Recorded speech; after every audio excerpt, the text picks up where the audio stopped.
Сәлем достар, дәл осындай креветки дайындайтын боламыз. Алдымен менің видеома лайк басып, каналыма тіркеліп кетіңіздер. Креветкиді көп адам алғаннан кейін қалай дайындауды білмейді.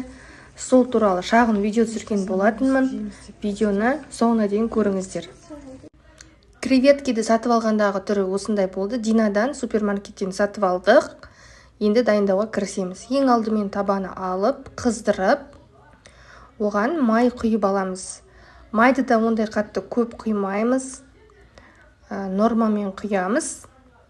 Одан кейін майымыз қызғанша күтеміз де оның үстіне осылай креветкемізді саламыз.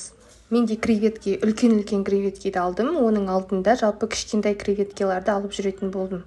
Енді үлкенін көрейік деген оймен алдық. Осылайынша қуырамыз. Астын қатты жақпаймыз, себебі қатты қатып кетуі мүмкін да, ол қытырлап. Сондықтан баяу отта қуырамыз. Осылай араластыру арқылы болады. Араластырып тұрамыз міндетті түрде, себебі ол біркелкі піспей қалуы мүмкін. Менде осындай соевый соус болатын үйде, осы соевый соусты қосамын.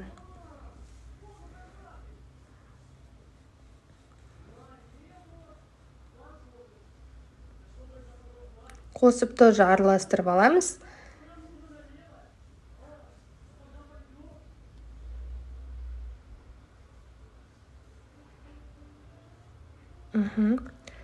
Біркелкі болу керек. Онан соң қақпағын жауып бұқтырамыз.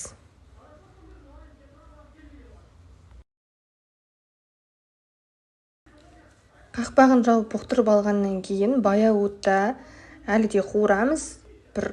Осының барлығы ондай көп уақыт алмайды. 3-4 минут болады примерно. Осы уақытта осы соевый соусыңызды қосып үлгересіз, бұқтырып үлгересіз баяу отта.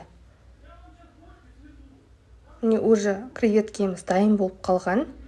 Өте дәмді болып шығады. Міне оттың астын сөндірдік. Ыдысымызға салып алып жатырмыз. Креветкеміз түсі өте әдемі болып шықты. Жалпы креветкиді басында алып, қуырып дайындау басында қиындау болады. Негізінде бірінші рет жегендіктен артынан үйреніп кетесіздер. Өте дәмді.